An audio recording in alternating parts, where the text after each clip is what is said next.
people came up to me saying, oh yeah, I know Daryl Isaacs, or I lived in Boulder before, or I was in Florida, or do you know so-and-so? So there are all these people that we knew. So today's topic is, how do you give a keynote presentation with no slides? And I'm going to walk you through a live example from just this morning. So I'm in Orlando and I'm speaking at the Carnegie Conference, which is for higher education. And you can see here it is. And I flew in late last night, so I didn't have much time. The AV people needed me there in the morning because you have to set up the AV before everyone else comes in. So I only had a few hours of sleep. And you can see here's these other people. And I see that my title, and I know I set this title a few months ago when they agreed to have me speak, but I only remembered it just this morning before going on. And the title is Everything You Need to Know to Master Digital Marketing and Drive Enrollments. Now, remember, just yesterday, I was in Miami with Daryl Isaacs. Daryl Isaacs is our lighthouse as a personal injury attorney. So he has a conference for all these other personal injury attorneys. So I'm with him. And here's Bill Hauser, who runs SMB Agency. Here's Mary Lou Potter. So I'm in personal injury mode. How do we get more trucking accidents? How do we get car accidents? How do we get more slip and fall cases? You can see, on and on, speaking, engaging, Daryl shouting me out, which is great in front of all these other people. So he's so well known.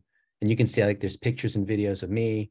I'm here with Seth Price, who runs Blue Shark, which is an 8-figure agency serving law firms. He also has an 8-figure law agency, which is how he started Blue Shark.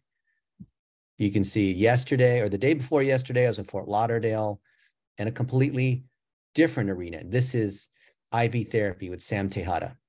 And we're looking at rejuvenation, stem cells, HRT, HubSpot, licensing issues, dealing with franchisees, the expansion. So another completely different industry with a completely different set of figureheads, his book, other folks, I had dinner with him. Then the next day, which was yesterday, I was in Miami. And then Orlando, late last night, this morning. When I arrived, I got to the hotel room because it's in my calendar.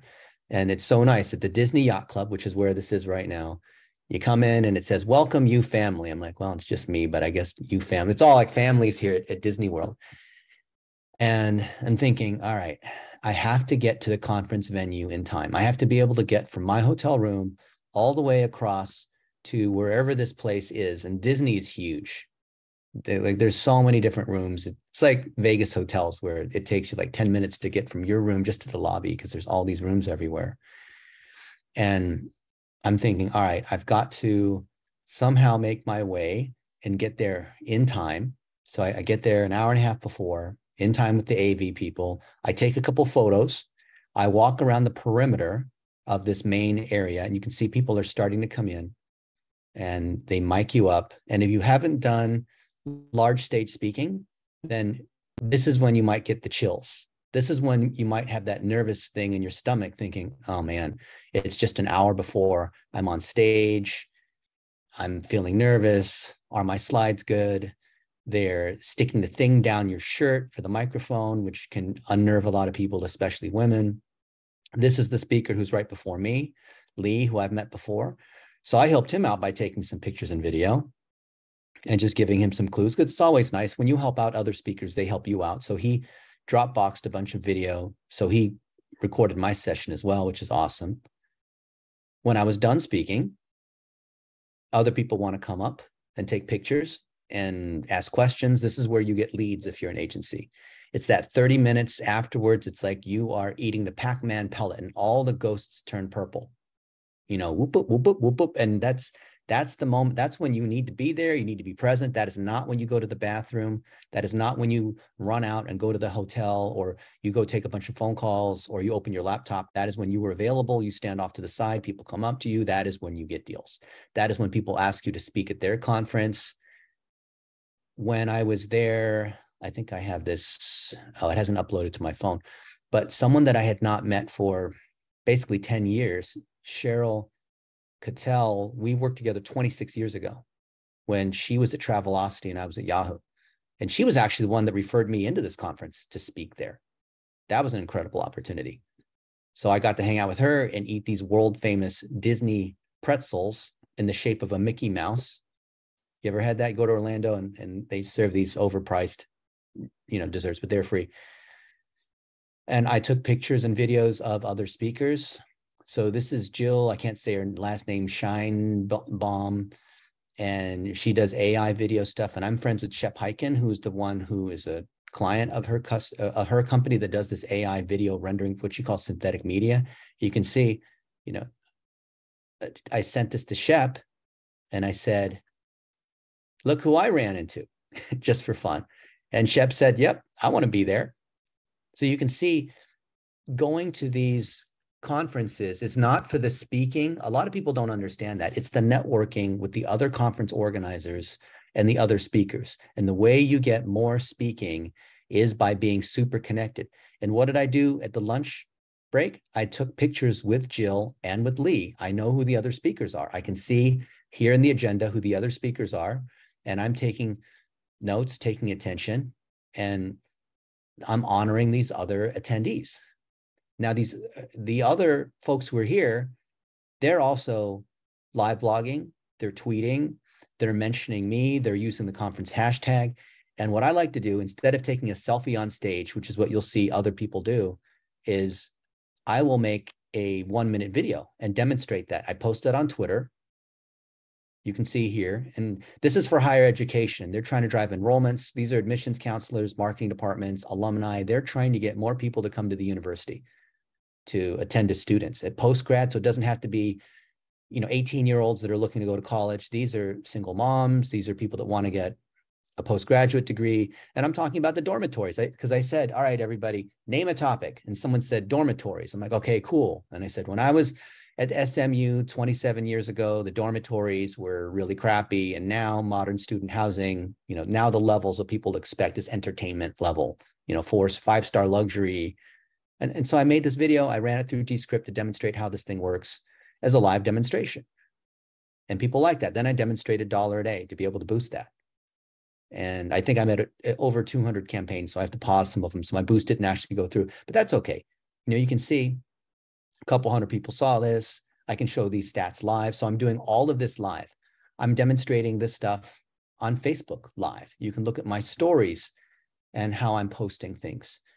You can see other people are tagging me. I brought my buddy Taylor along to the conferences, and he's there and he's taking pictures of me and Daryl as we're talking about Daryl's book that we're rolling out. Let's see if it shows my stories here.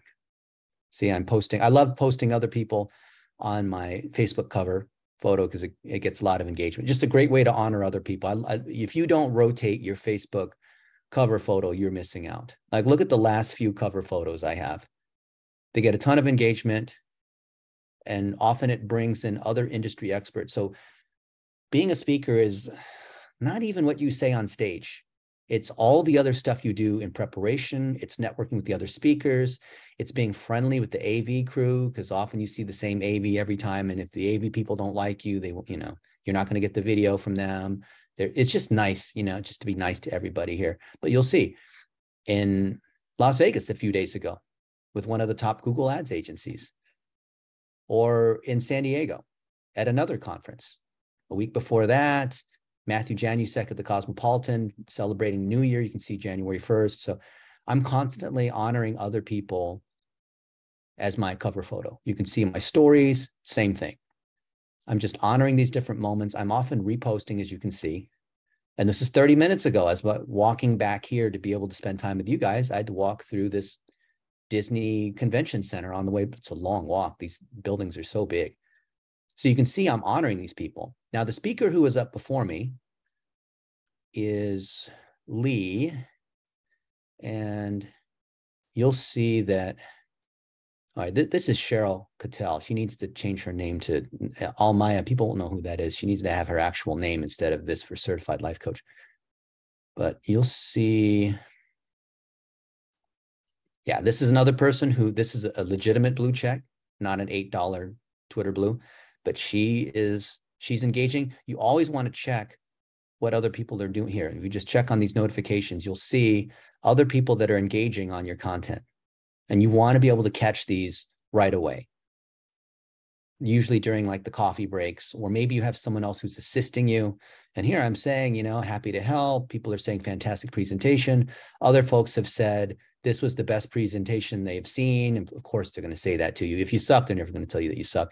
But look, here she said this 5 hours ago, 4 stages of the content factory. So I'm going through just a couple slides. I'm not going through slide by slide. I just want to show some key examples.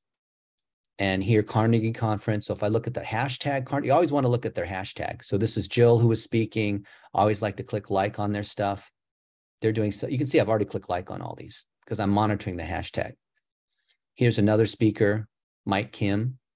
This guy's 6'4". He's the Asian guy. He's like a foot taller than me. And other people are taking pictures. So what a great example. So here's a lead judge. I'd sat next to him at lunch. And so he's got a bunch of tweets, and there's other tweets that are mentioning him. So I'm retweeting a lot of these. There's an ad. Carnegie is retweeting. Now, it's funny, the conference is not actually that strong on social media, but they're strong overall in terms of their mailing list. I think it's mostly their clients that came to this conference. See, other people are sharing him. Other people are sharing Carnegie Conference. And you'll see, this one did pretty well. So I'm thinking, wow, Megan, who's Megan? I think she's the MC. And so she must be like the VP of marketing or whatnot. And you can see it's got a lot of engagement organically. Of course, I already like that.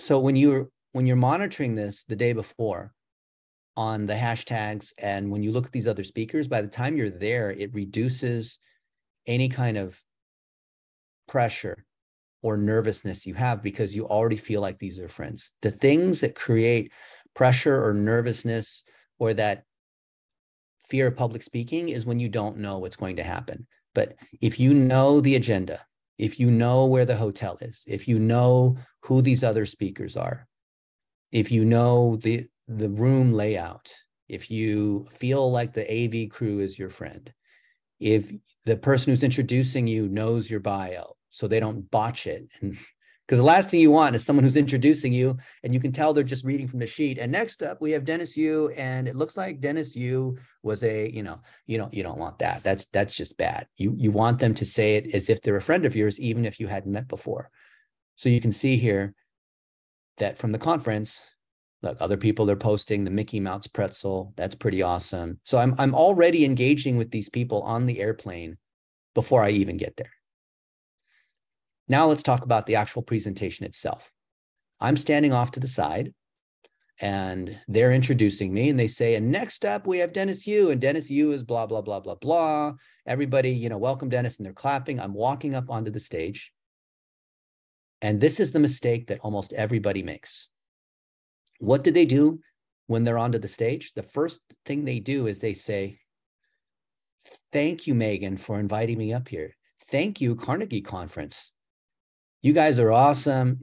Like, do not say thank you. That's the number one mistake. That's the most common thing people do when they're doing public speaking.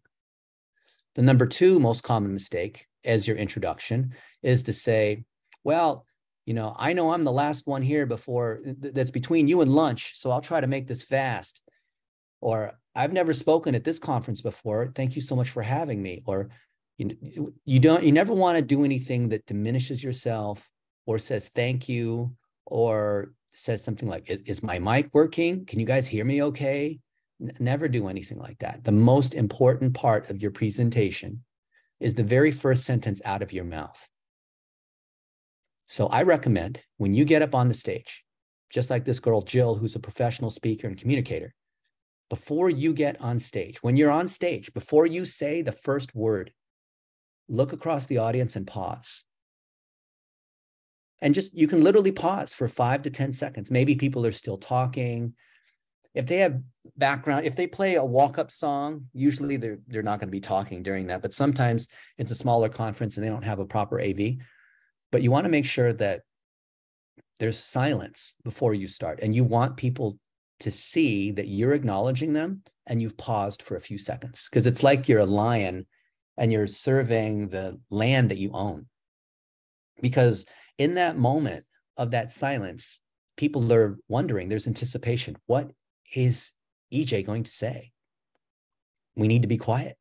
So don't ruin the breaking of the silence with, thank you, everybody, for having me here. Did everybody get their morning coffee? Thank you so much for waking up early. I'm so honored to be here. Don't do that. You've broken the silence with the weakest thing you could possibly say, which is acknowledging that you are a speaker and you might be nervous or human. Oh, this is my first time public speaking. I've never spoken in front of this many people before. Don't do that. Instead, open up with the story. So what I did was I opened up Facebook, and I had Facebook already open, and I did a search on my profile. And this is for higher education. So I had to think last night, how do I say something relevant to higher education? They're trying to bring people into their schools. And a lot of people are saying school is irrelevant. Why would I want to go to college? It's a waste of time. I'm going to go straight into being an entrepreneur or being a tradesperson and work for Tommy Mello of A1 Garage and make $100,000 my first year with no degree. Why would I spend 4 years doing this whole thing taught by educators that don't even know anything? And I get a degree and that doesn't result in a job. So I said, this is what I did. This is when I opened. I said, 27 years ago, I was a D1 athlete at Southern Methodist University. I ran a 4:07 mile. Can you believe that? This pudgy guy, 27 years ago, was once ripped, and people said that I was the Bruce Lee. And this picture's not deep faked, AI generated Mid-Journey ChatGPT. And I learned so much from my time at SMU, the networking opportunities. I met a mentor, and my mentor was the CEO of American Airlines. And what I learned from him before he died was, how do you build connections? I would have never met Al Casey if he was not a lecturer and a university professor also at SMU. And he introduced me to other folks at American Airlines, and that became my very first job. And that's how I got into Yahoo. And that's how I learned about agencies. And that's how I learned about these other areas. The university opened up opportunities like this for me. And just like if you go to the gym, it wasn't that the gym made you fit. You had to actually apply yourself at the gym. You want to go to church? Just because you go to church on Sunday doesn't make you a Christian. You have to actually do the thing. And a lot of people think that just because they go to a university, they're going to win, but they have to build these kinds of connections. There's another classmate of mine, Dr. Karen Freeberg, and she did the shot put. And today she's at University of Louisville. And so I started talking about Karen Freeberg, and I started scrolling through her things. And I said, you guys as university professors, as faculty, as admissions counselors, you want to drive more people into the university. You want more students to enroll, but they're thinking, do I want a college degree? That's something my parents have. Is that relevant for me today? Is an 8-track machine relevant to me today? Well, and so I said, Dr. Karen Freeberg and I have been friends a long time. We had lunch in Louisville a couple months ago. I've spoken in front of her class multiple times. I've interviewed her for her book, which is the #1 book in PR among university professors, Discovering Public Relations. You can see I have bedhead because I had to wake up early to catch her because she loves coffee. I don't like these people that want to meet at 6 o'clock in the morning, but okay, fine, I'll meet you. And you can see that she and I have done lots of stuff together. I brought her to Facebook for the first time. Her and her mom, this is the other Dr. Karen Freeberg, her mom, and this was 8 years ago. I invited her to Facebook headquarters, her and her mom, and we got a whole tour. We ate the food, all this. And you can see, there's she and I and Jason Falls and other folks at another conference, and we built a great relationship together. And by showing that this is what happens when you are building connections at a university, this is not how many classes you have. This is not how nice the buildings are at the university. This is Dr. Karen Freeberg and Daryl Isaacs. And they took this picture and sent it to me. And they said, hey, we were thinking of you, right? Nick is here. He's in office hours. There's Daryl. You can see he's mic'd up because they're promoting the Hammer Time salad. And there's Karen. You can see Karen could easily kick both of these guys' asses, right? This guy in the middle is Daryl Isaacs, the Hammer. Who do you think's stronger, Karen Freeberg or the Hammer? she was, I should look at pictures of Karen Freeberg when she was Karen Freeberg. She was just a scary woman. Let's see if we can find pictures of her. Here she is. Look at this. Look at this woman. You do not want to mess with this woman. She will kick your ass. Oh, look at this. She will kick your ass. Look at her. Can you imagine this woman being mad at you? That's her. That's Dr. Karen Freeberg. And now today, Dr. Karen Freeberg is much smaller. She's, I mean, she's, whatever we had to do. I mean, things were different back then. But I said, you know what you guys are doing? Actually, I didn't say it this way because that would incriminate all of them. I said, most of the universities out there are running ads where there's the girl under the tree, right? There's the cool black girl under the tree. For some reason, they all do that. So I said, guys, name a university. And someone mentioned Agnes Scott. So I said, okay, Agnes Scott. Remember, I'm doing this live. It's not based on a presentation, but I know generally the flow of where I'm going to go. And I said, look, cute black girl under a tree, all these other people under the tree. What is it with these, mixed race, everybody of one of every kind under the tree? And we look at any university and see what there is. And I said, most universities, hey, their ads suck. And I paused and everybody laughed. It was great. And I knew I had the audience there because now we were about 2.5 minutes in. So I want to try to get a few laughs. I'll say something self-deprecating. I'll acknowledge the audience. I'll have something that is interactive. So I just, randomly, University of Central Missouri. And where's the girl under the tree? Maybe don't have it. Okay, so they have a girl who's teaching the classroom. Usually they have this outside. Well, this is almost a girl under the tree. Let's see. This one doesn't, but it's the most common one. We do another one of these other university. Oh, well, let's see. So you guys name the university, right? University of what? Southern California.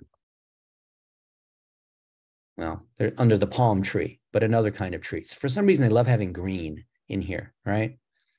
Here, they have the tree. They have the tree here, right? I guess USC is more tropical and more California-like than the Ivy League, show people walking on campus with all the trees. So I said, what about these ads? Do these look real? I mean, these look like ads. Look at these. You want to be a doctor of physical therapy. It shows some chiropractor or some physical therapist. That's great, but this is obviously an ad. I said, why is this an ad? Why does this not work? It's because it doesn't have selfie style video. So then I went into examples and I said, let's see, guys, name a state or name a city or name a location or name whatever it is. And I think someone said Florida, for example, right? So maybe I'll go to Florida and I'll show what's going on in Florida. I'll show other universities I've spoken at in Florida. I'll show people I'm hanging out with in Florida, and I'll say, this guy, the My Pillow guy, he got in trouble for something. We'll talk about it another day. But here we have, here's these videos with Daryl, and we can talk about where Daryl went to school. We can talk about other events in Florida. So you got a lot of Florida, Liqua Vita in Florida. And I can say, hey, actually, I'll do another one. I'll do Oklahoma. I think somebody also said Pittsburgh or whatever. So I pulled up Pittsburgh and I spoke at a university out there just to show that I understand what it means to be okay, so here's one. This is at Oklahoma Christian University. They paid me to come speak. Right here, I'm speaking in front of, or maybe I'm walking and talking while I'm at Oklahoma Christian University. Hey, Dr. Lowery, this is Dennis Yu. Actually, here's one. What happened here? I just wanted to let you know, what you went through today and everything, just the whole presentation, it was really inspiring and it was really motivational. It made everyone kind of want to jump in it and get connected with you. Cool. What'd you learn? It was just really awesome on how to connect with people on LinkedIn, as well with how you were showing us the analytics of the web pages and different things on how to rate businesses and check out their websites. It was really cool and really fascinating that kind of information is just accessible that easily. And what are you going to do? I got to start my own agency now. I gotta go off your tips and get to work. Fantastic. Say your name. My name is Jacob Hastings. Fantastic. Thank you. All right. So Jacob Hastings actually skipped class to come to this. So I had all these people do their 1-minute videos to be able to practice. I even got the president of the university, made a quick little video with the president of the university. Mr. Steiger, president of Oklahoma Christian University. John Steiger, honored to have this guy on our campus today. Dennis is absolutely the guru in social media work and Facebook and other things. Come at 6 o'clock tonight, Kale Auditorium. You can hear from the expert himself. Be there. How awesome is that to repurpose something like that, right? So I'm showing, hey, I love to teach. Now imagine if you have these other students and they're sharing their experiences. They're sharing what it's like on campus. So maybe we're talking about Sherman College of Chiropractic in South Carolina. I forgot what city. It's in Greenville, is it? I think it's where Denny's is headquartered in Greenville. I think they're right across from there. But you can see like when we're at like there's the president of the university here speaking in front of all these. So here they're demonstrating how to do these chiropractic adjustments. You can see here, like they're twisting other people's necks in weird ways. They're finding parts of the spine and the, what is that thing called? The atlas, there's an atlas bone. I forgot what that does. I'm not a chiropractor, but we're literally showing these instructors, we're showing what the kids are doing. We're showing this outdoor thing, like people are cheering as we're on campus. And I said, this is what makes, if you want to bring people to your university, you've got to show what it's like behind the scenes. Show people that are hanging out, show them making coffee, show them hanging out at the bookstore, show them with the, see how accessible the president of the university is. Show that there's these lightweight moments. So this is one of their faculty members that teaches the whole business track on when you graduate to be a chiropractor, now you have to open up your own office. Just because you're a great doctor of chiropractic doesn't mean you know anything about marketing and about business. And this is the guy who's in charge of the business track. And I got some videos with him. There's lots and lots of these pieces here, right? Here we're sitting here at Sherman College of Chiropractic, interviewing these other people, showing them how they're doing, how are these adjustments being done? And so these moments, I was telling these university folks, hey, you've got to be collecting these mobile sorts of videos. And when you do that, that's what powers your content factory. So I shifted over to here and I said, you guys are doing phase 1 here. This is what you should be doing. Collect the content, long form videos, podcasts, interview alumni, talk to students, talk to the other faculty, talk to the president, talk to people in the community, talk to guest lecturers, just get this real and raw. Then it gets repurposed, processed, right? And I showed how to use Descript. So I opened up Descript and I shocked them by recording this one thing here. And then of course I changed it because I said the reason why I like, and then I changed it back to golf or I changed it whatever. And so you can see I'm Command Z going back to where I was. Yeah. And it's baseball. I said baseball. Yeah, this is the original one. Hey, the reason I like baseball is because I'm around myself and Daryl Isaacs. And so then I started to make all these changes and I said, why isn't it redoing it? But I changed these words around and I just wowed them by showing them that this was possible. And I did this live. You guys know that Descript does all this. I opened up you.com, you.com. You guys know this. This is like ChatGPT, but ChatGPT is down or it's down all the time, right? So I wasn't able to use ChatGPT. So it's a capacity. So I went to you.com and I went to the chat over here and I said the same kind of thing. I said, write a rap about chiropractors in Florida or, something like that. And it did that on the fly. It's so easy. Write a rap in the style of Christopher Walken. Can't do a good impersonation. Walken about why Dennis Yu's coaching program is the best for local service businesses. Okay. And it's the same kind of thing here to say, right? So you guys already know ChatGPT. We have a whole training on ChatGPT. All right, well, and then, whatever. You see how this works. So I was showing them how to repurpose content, how to use AI tools to be able to come up with the script, how to then record these as 1-minute videos, how to capture and use Google to be able to document these different things. So I had mentioned Daryl Isaacson at lunch afterwards. All of these people came up to me saying, oh yeah, I know Daryl Isaacs, or I lived in Boulder before, or I was in Florida, or do you know so-and-so? So there are all these people that we knew. So I did a search here for Daryl Isaacs, and I said, okay, here's all these things with Daryl Isaacs. And if we look at any of these photos or videos, we can see that it says it's Daryl Isaacs. And this is Jen Gore, but I guess you can't really see her face because her hair's in the way.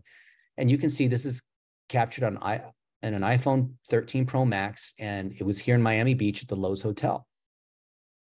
And they said, you want to include all this information, this raw information, as you're editing video, because those signatures, that metadata that's attached to the photo, is what Google and other engines are looking at to determine whether you're trying to fake your way there. Because if you just start with pure AI, which is called synthetic media, then you're going to be at a disadvantage, as everyone's creating synthetic media. If you start with a real piece of meat and then you chop it up and shape it, you start with a real piece of video and it has metadata attached to it, and you're starting from a video that Daryl's made, and then you edit it, or you chop it up in different ways using the AI to help you structure it, you're not going to get in trouble for that. So I was explaining, because they ask questions like, well, is it bad to, will Google penalize you if you're using AI tools? Like, no, there've always been AI tools. They've been tools since the very beginning. It's just AI tools are another set of tools. So of course, Google just wants the best experience for the user. So I answered some questions about that, and I showed how just armed with with a phone and students on campus you can hire for $12 an hour, you can run a lean system that's able to collect content, process the content in a way that an agency or professional videographers would never be able to do, because they're not collecting mobile kinds. And I went to TikTok, I went to Instagram, I showed some examples. You saw I made the Twitter video live and I boosted it. That's what I did today. I got a really good rating off of doing this. And I've done this hundreds of times. But it's because I already know what the framework is. The overall framework that I was sharing is based on this content factory, these 4 stages. So it doesn't matter whether it's personal injury attorneys, chiropractors, today it's universities. So instead of giving the same canned presentation, the other presenters here, they sort of tried to tweak it to make it work for higher education. You could tell they had a canned presentation and they tried to add some examples or slides for higher education, but you could tell it was weak. It was kind of twisted to make it fit, but it was awkward. But my presentation was all about how do you get kids to want to go to college, to show them that there's a real job, to show them that they're making connections, to tell my story about how if I didn't go to SMU, I wouldn't have made these connections like Al Casey. And then that launched my career, which got me to American Airlines, which then opened up the door for Yahoo and other things like that. I told my story and I said, how else can you guys tell these stories? It's not about who has the nicest meal plans and the nice, of course you want to have a nice campus and nice dormitories and nice whatever facilities, but really what's the bigger picture? That's what's going to convince the parents that have to shell out this money, and the students who have to be there for 4 years, it's now like 5 years is now 6 years is now the common thing for going to college, right? Especially older people that are working. I think the average age now, you have a bunch of people that are over 30 that go to college. It's not like 18-year-olds going to college anymore. So I explained all that. I got them to laugh by making these jokes. And I find that to be the most real way of presenting. When I gave these when I went through these examples and basically re-summarized the content factory at the end, just to tie together all the different pieces and all the different stages. Then when you're about to end, instead of saying, thank you guys so much for having me, if you have any questions, let me know, bye-bye. That's what most people do. That doesn't give the audience a chance to react. So this is what you do when you are about out of time. And there's usually a confidence monitor, meaning it's a clock. If you look at the bottom of the stage, usually only the presenter can see that, and it'll say how many minutes you had. So I had 40 minutes, And when I'm down to about a minute, because I can see, you're looking at the clock, you're like, I got 12 minutes left. Okay, I got 5 minutes left.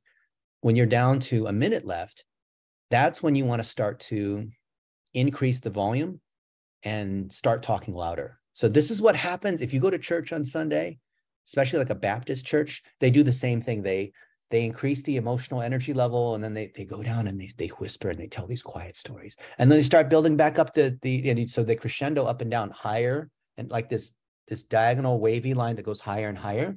And at the very end, before they have the altar call, which is when you want everyone to confess their sins and reconfess and bring their life back to Jesus. There's a movie, but I can't remember the name of it. But the point is, at the end, when you're about to end, you want to start to build up these points of sentences after sentences.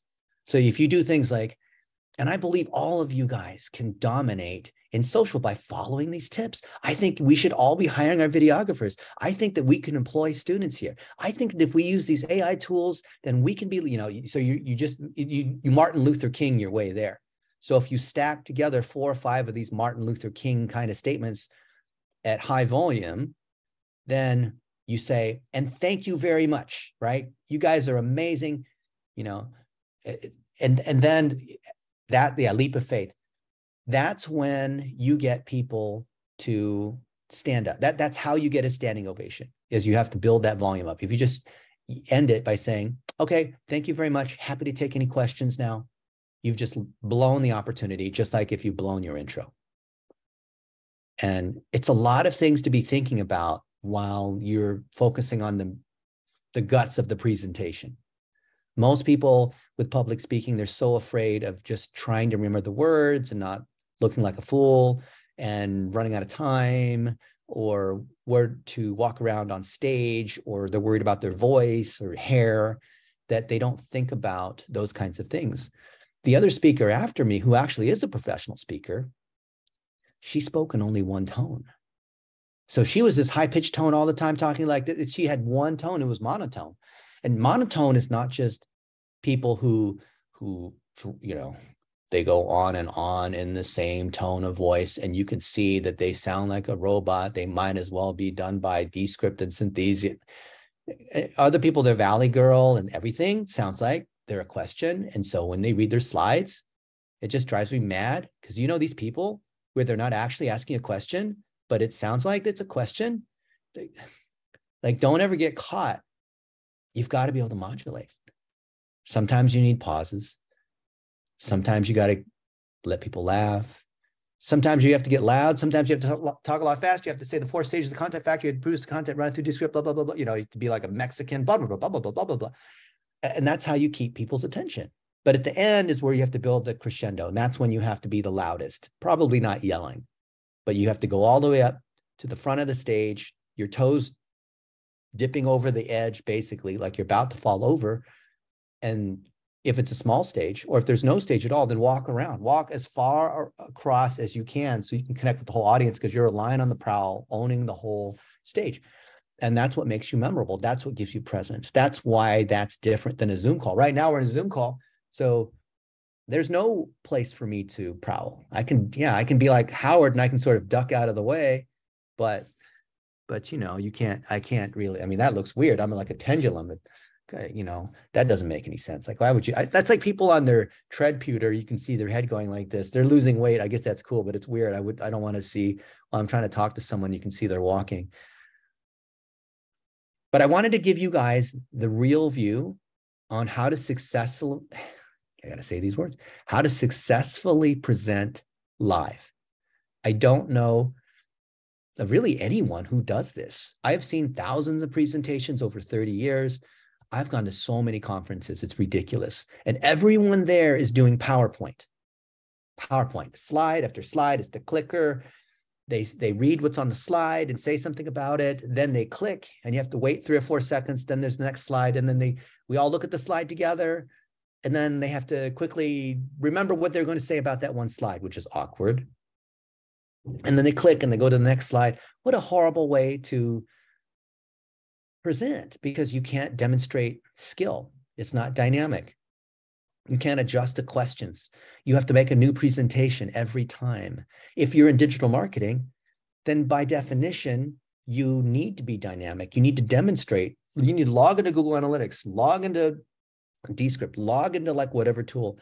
It's like if you want to teach someone how to play the guitar, why would you PowerPoint your way through, here's what a guitar string is, and here's how to tune to A440, or here's a C chord.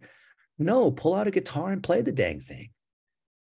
So I believe in digital marketing, pull out the tool and play the dang thing. And I'm not trying to boast.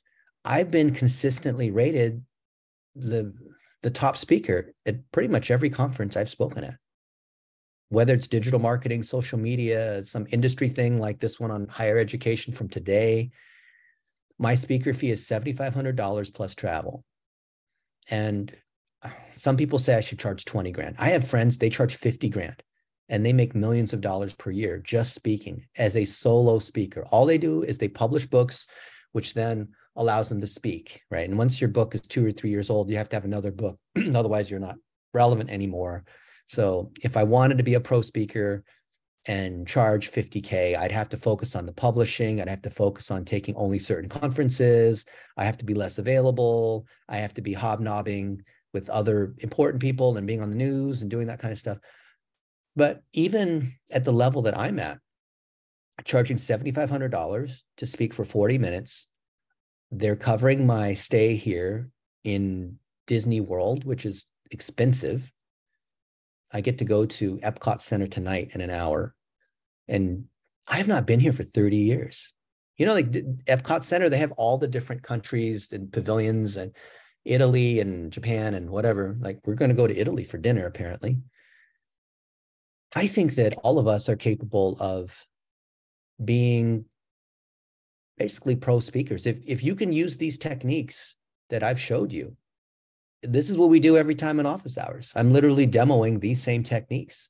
Yeah, I think it's easy-ish to be a dynamic speaker. And I see most people, they suck so bad at speaking. They say, oh, Dennis, you're so good at speaking. You just speak naturally. You don't even need any notes or preparation. You just go and speak and people can ask you a question about anything and you can just zoom right into it and talk about that like it was nothing. And I say, I've been preparing for 30 years. What are you talking about? And if we've been doing digital marketing for a long time, stuff that seems obvious to us is actually impressive and magical to other people. So we're in this special crowd where technology is semi-obvious, especially the people like Howard. He does it for a living. You know, IT things are magical for other people, but for him, viruses and security and whatever is, you know, he understands that. So I wanted to give you guys an inside view. I feel like the idea of learn, do, teach, where you have only earned the right to teach something if you have demonstrated it yourself, is what I'm doing here. I gave you a behind the scenes view of what I did today, this morning. This wasn't 10 years ago. This was this morning. I did this. I came back to the hotel room so I could spend time with you guys to show you, because I want you guys to try this. And if you haven't done a lot of public speaking, then, you know, I'd encourage you just to start, right? Start at some of the smaller ones. Get invited by me, for example. I get invited to a bunch of stuff. I can't go to all of them. I get whatever, many invites per week. I only accept a couple, if that. So with that, I'd love to hear, what do you think? I think it's great.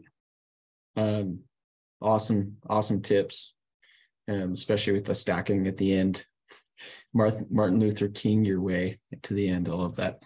So that was actually huge, because I just spoke at the ATH, Archery Trade Association show, and I had a line of people at the end coming up to me, wanting to talk to me and stuff, and we're closing deals now this week, and a lot of that kind of stuff happens just like how you say it does, and it's really magical. But having that a more impact at the end, I can just only imagine.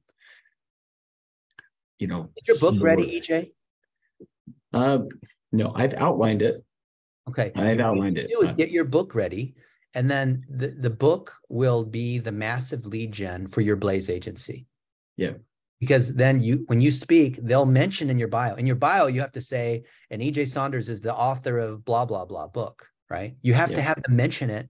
And then you have to lug a little more stuff each time, because you have to bring lug a suitcase, like 50 books. But I guarantee you your lead gen will double when you bring your book. Yeah. Is that worth it? Good call. Absolutely. Just give away your book, sign your book. You need to have a Sharpie pen and be ready. Don't just give out your book.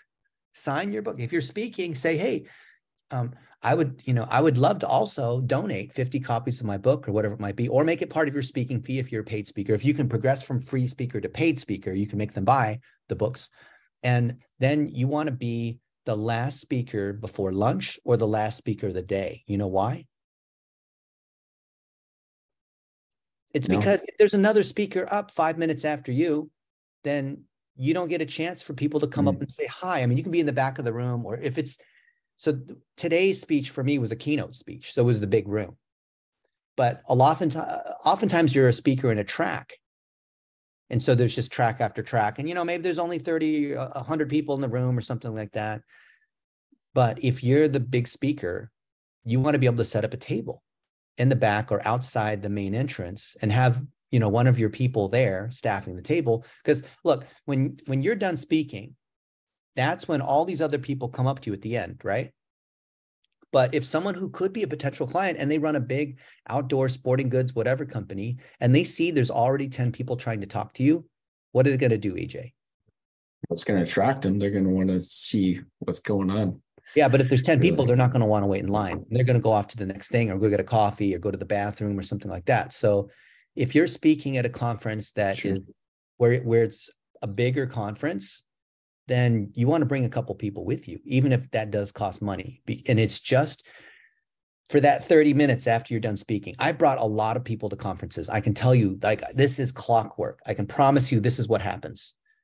When you bring other people and they're standing next to you and it's very clear that they are part of your team because you're wearing the same shirt or they're also holding copies of your book, you are again doubling the number of leads you have, because other people that are coming up, because the last thing you want, I'm telling you this from someone who's done this like 800 times. When I'm done speaking, I know that all these other people who are high quality leads are going to be coming up, but I can't immediately tell who actually is a good lead. And you'll always get some people, like probably half of them, who are going to come in and basically waste your time. And you don't want to be rude to them, but they just want to keep asking questions and asking ridiculous things. And they're never going to buy from you. They have no money, but it'll take you a minute or two to realize it's one of them. Meanwhile, the person 2 or 3 people in line is waiting for their opportunity. And you don't want to be rude, but you're thinking, I know this other dude 3 or 4 people back is that CEO or CMO of so-and-so company. I really want to talk to that person, right? But this other person is wasting my time. So you try to be polite, but by then that person's already left. And then you're still talking to this one person who won't shut up.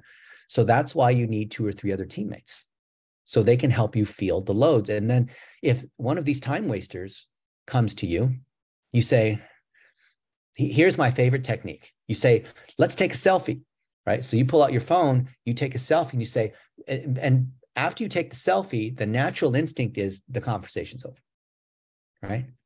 So to end the conversation, you say, wow, that is so awesome spending time with you, Howard. Let's take a selfie. We should talk more. Take a selfie. And then one of the other people who's your assistant or another person on the team can continue talking to them. Or you could even say, this is more blunt. You could say, Taylor, that is an awesome question. You know what? I think Maria here should answer that for you. Hey, Maria. Right. And so Maria's got to be standing. If Maria's out wandering around looking at the desserts in the back or something. So the biggest problem I have with young adults is I tell them, hey, the second I am done speaking, you need to be up there at the front of the stage standing next to me.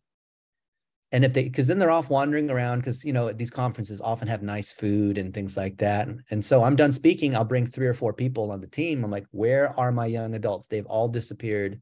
This is like, I literally told you, we said it multiple times before I got on the plane, whatever, like when I am done speaking, like you can goof off whatever you want the night before. If you want to go out and get drunk in San Diego and hit the bars and all that, that's great. If you don't have much sleep, that's on you. But when I am done speaking, well, first off, you got to be there before the session starts because I need you to collect the video and that kind of stuff. But the most important part of the conference is when I am done speaking, you need to be there at the front standing next to me because that's when all the people come up And we need to be able to answer their questions, hand out copies of my book, all that kind of stuff, because that literally will 4x the number of leads that you get, of quality leads. You're 2xing the leads because you have other people that are answering questions. And also you're able to field off the people you don't want to talk to, these other staff members. And you're again 2xing the leads because you have a book to hand out. And that's how they're going to remember you. Because if they talk to a bunch of speakers, they go to conference, this conference is like 3 days, 4 days, or whatever it is, they're not going to remember you. But if they have the book, they're like, oh yeah, EJ, the guy with the book. Yeah, that guy. Oh yeah, I got to talk to that guy. And your business card is in there, right? What a shame. Like you get this great honor to go speak at this conference. And then you throw it away by not having your book and not being able to field the leads that are there. Like, that's crazy, dude. We did come away with quite a bit of leads as it sits, but I do understand completely where you're coming from and what you're saying. So 100%. Yep. Cool.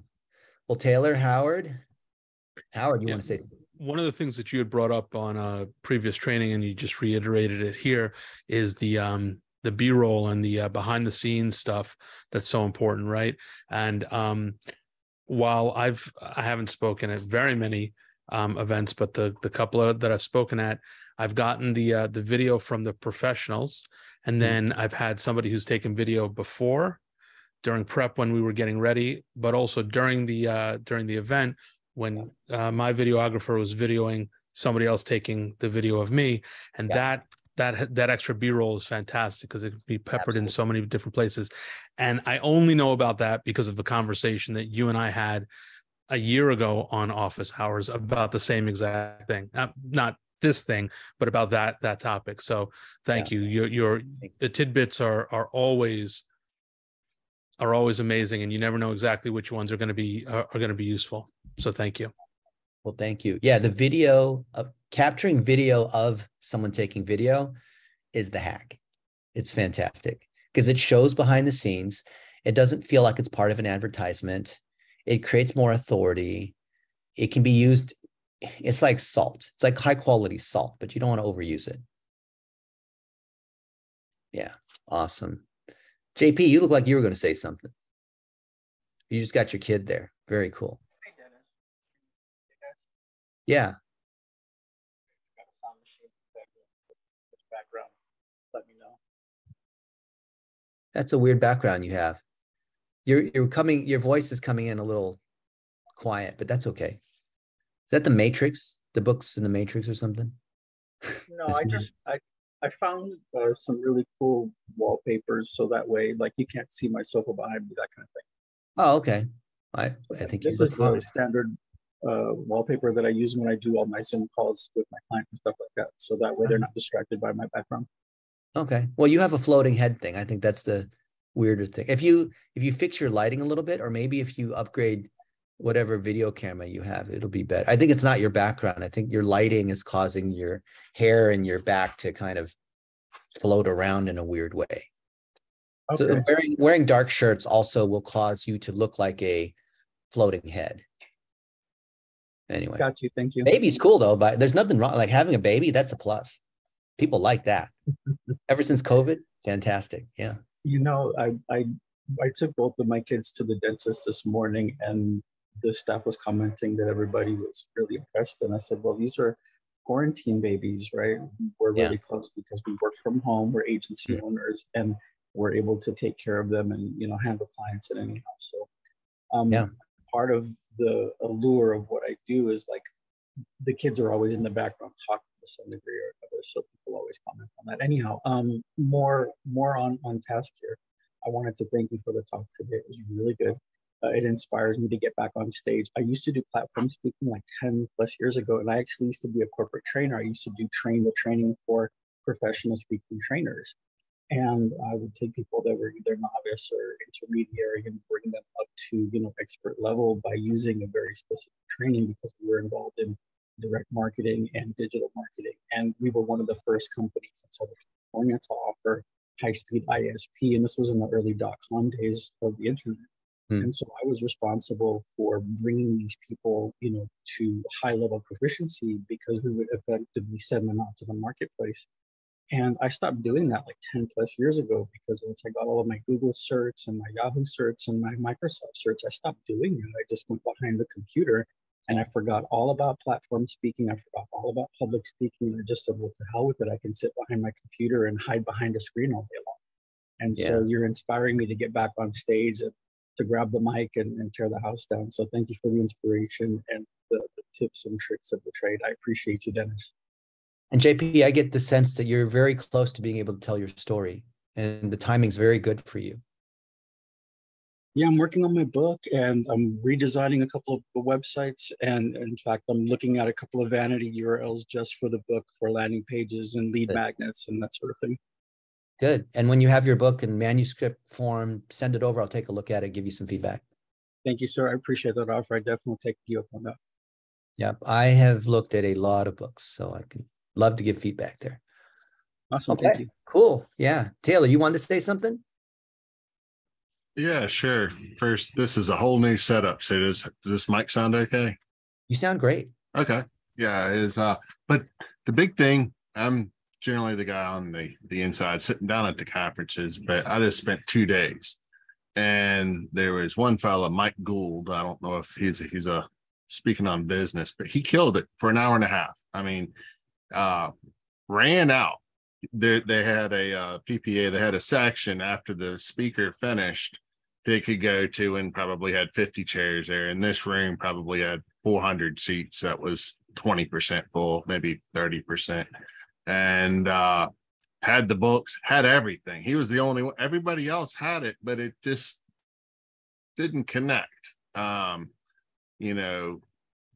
this one, putting everything together and hooking the audience early on. And just like you said, didn't apologize, never made any comparisons, because that was one of the other things that I noticed is there's another people, they were repackaging. I mean, what he said was correct, not necessarily wrong, but I just found it a turn off, the comparisons to other people and other speakers and that sort of thing, instead of just keeping the information and stuff flowing. So it was that's not necessarily my world, but it was spot on, because I've been, I don't know, 15 hours just sitting in the seat just doing speakers, and it's like, oh, this one was great, learned a lot. This one I could have stayed out and spent another hour with my wife or something like that.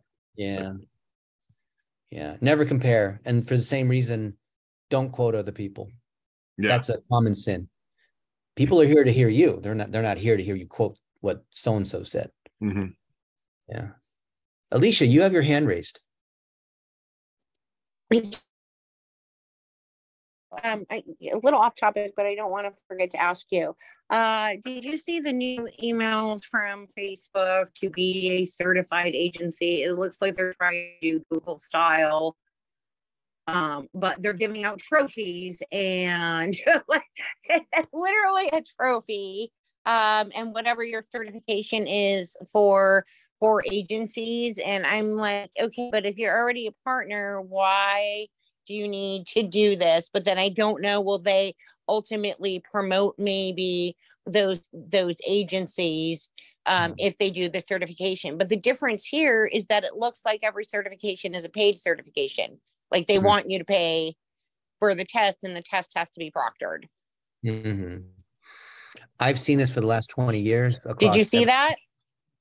Yeah, I'm very doubtful of the value of any certification that's done by the provider themselves, because you can be listed in a directory. It doesn't generate leads.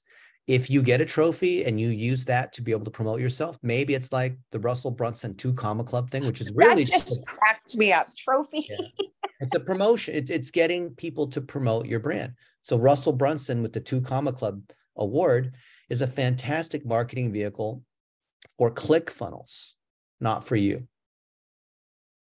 Besides, being associated with Facebook right now is not like it was 15 years ago. So 15 years ago, 17 years ago, I had pictures of myself there, videos there. I had, I would buy t-shirts from the company store, and people loved getting Facebook hoodies and hats. And now no one really wants any of that kind of stuff. So I don't think being aligned with Facebook is really going to carry much value unless you have corporate clients that want to see you have certifications and this kind of thing. Because ultimately, you're known for your performance. You're known for the relationships that you have. Agencies are chosen because of who they work with. At the highest level, it's always based on relationships, not based on awards, trophies, certifications, that kind of thing. So I don't know, maybe it's great, but I really don't care. I mean, Facebook's gone through 4 or 5 iterations, whether it was Blueprint, which was my favorite, like 10 years ago. And Fiji was the product manager in charge of that at Facebook, but then she went to like Messenger, and then they put someone else on top of it. They changed the learning management system. They created that new agency group out of Chicago, which I was one of the 10 agencies that was part of it. And then they kicked me out and went to the big Madison Avenue agencies. So I don't know, maybe I'm just bitter, but I really have never seen value. Like same thing with Google. They have paid certifications. I never found any value of that in there because they're largely around compliance. So I don't care about, I mean, obviously I care about compliance from the standpoint we don't want to get banned, but I care more about performance. So the adhering to the rules, not get in trouble is not as interesting to me as how do I get better conversion? All right. Thank Well, you. you guys are awesome. I'm proud of you guys in office hours, showing up, always there to improve your game, learning more. Because it's always the things that you don't know that are the most valuable. There's the things that you know that you don't know, but that doesn't matter compared to, that's why people go to masterminds. It's for the things that you don't know that you don't know. And that's why I show up and I spend time with other people. That's why I fly around and meet these other people. I'm about to meet some people in 45 minutes, some of these other speakers here, and I'm open and willing to receive and understanding there's a million things I don't know. So I'm going to go learn some things in a few minutes. And I'll report that back to you, what I've learned. All right. You guys are awesome. You should share in the Facebook group more what you're up to so we can be a tighter group, get more people in, help each other. All right. You guys are awesome. Thank See you. you all.